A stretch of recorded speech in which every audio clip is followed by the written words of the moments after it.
శాస్త్ర ప్రకారంగా కాశీలో మరణించాలి. కాశీలో మరణించాలన్నంత మాత్రం చేత అక్కడికి వెళ్ళి ఉండే అవకాశం లేదు. ఎన్ని గింజుకున్నా మన సంకల్పం కంటే ఈశ్వర సంకల్పం గొప్పది. ఇవాళ కాశీకి వెళ్ళాలంటే వెళ్ళగలడా? వద్దంటే మానగలడా? ఆయన అనుగ్రహిస్తే. వచ్చేది ఏంటంటే పరమేశ్వర అనుగ్రహం లేకపోతే శివాజ్ఞ లేనిదే చేమైనా కుట్టదు.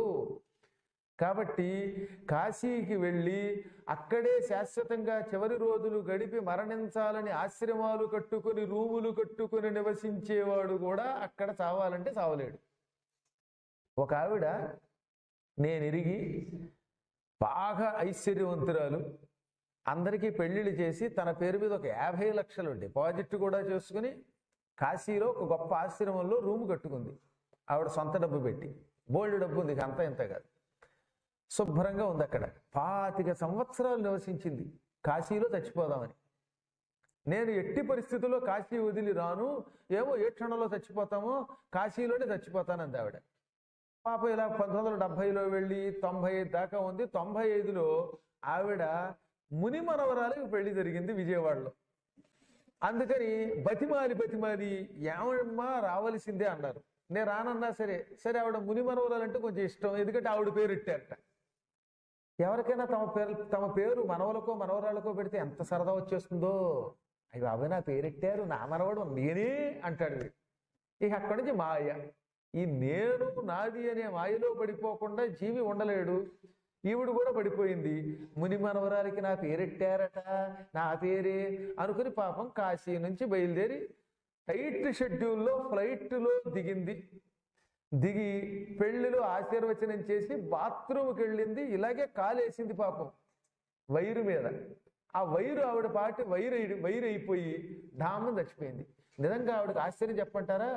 25 ఏళ్ళు కాశీలో ఉండి చివరికి బాత్రూములో కరెంట్ షాక్ కొట్టి చచ్చిపోయింది. ఇది నేను నిజంగా ప్రాక్టికల్గా చూసిన కథ చెబుతున్నాను, మళ్ళీ ఏది కల్పితం కాదు. ఏం చెబుతాం? కాబట్టి కాశీలోనే ఉందాం, కాశీలోనే చచ్చిపోదామని వెళ్ళి చివరికి వచ్చి బాత్రూములో చచ్చిపోతూ ఉంటే ఇంక మనం ఎవరమైనా అక్కడికి వెళ్ళి శాశ్వతంగా ఉంటాం, మరణిస్తామని ఊహ చేసినంత మాత్రం చేత అది నెరవేరుతుందనే నమ్మకం లేదు. ఏ సమయంలో ఏం దొరుకుతుందో తెలియదు కనుక. పాపం మరొక ఆవిడ మందని గురించి చెప్పాను. బూడిద గుమ్మడికాయ ఇక్కడ బాగా పెడతారని చెప్పా. ఈ సంవత్సరం ఏమైనా బూడిద గుమ్మడికాయతో ఇక్కడ చేసేటటువంటి పచ్చడి తింటాను, కూర తింటాను అని లాస్ట్ ఇయర్ అంది. ఇక్కడ తెగ పొగిడితే 3 నెలల క్రితం చచ్చిపోయింది. బూడిద గుమ్మడికాయ లేదు, వెళ్ళిపోయింది పాపం. మాయిదారు కూడా బూడిద గుమ్మడికాయ తినే అవకాశమే లేకపోతే ఇక వెళ్ళి కాశీలో మరణించే యోగం ఎక్కడొస్తుంది? అందుకే పెట్టాలనుకుంటే వెంటనే పెట్టేయండి. గురువు గారు ఆఖరి రోజు బూడిద గుమ్మడికాయ పెడతామనే లోపు ఏమైపోతాడు దిక్కుమాల గురువు గారు. అంచేతను ఆ క్షణమే చెయ్యాలి తప్ప నిమిషం దాటితే ఈ బూడిదో గాడిదో ఏమీ తెలియదు. చివరికి మన శ్రమంతా బూడిదలో పోసిన పన్నీరు అయిపోవచ్చు. ఆశ్చర్యకరమైనది మానవ జీవితం అంటే. కానీ ఇక్కడ ఏమన్నారో తెలుసా? కాశీఖండాన్ని 5 రోజులు ఉదయము సాయంత్రము విడిచిపెట్టకుండా, అంటే మళ్ళీ పొద్దున్నొచ్చి మధ్యాహ్నం ఎగ్గొట్టి, మధ్యాహ్నం వచ్చి పొద్దున్న ఎగ్గొట్టి ఏదో తోచినప్పుడు వింటే మాత్రం చెప్పలేం. కానీ 5 రోజులు నియమనిష్టలతో ఒక్క అక్షరం కూడా విడిచిపెట్టకుండా ఈ కాశీ మహిమని వింటే కాశీలో మరణించే వాడికి ఎంత ఫలితం వస్తుందో అంత ఫలితం వచ్చి తీరుతుంది. ఈ మాటని అన్నది ఎవరు అంటే నేను అన్నాను అనుకుంటున్నారేమో మీరు.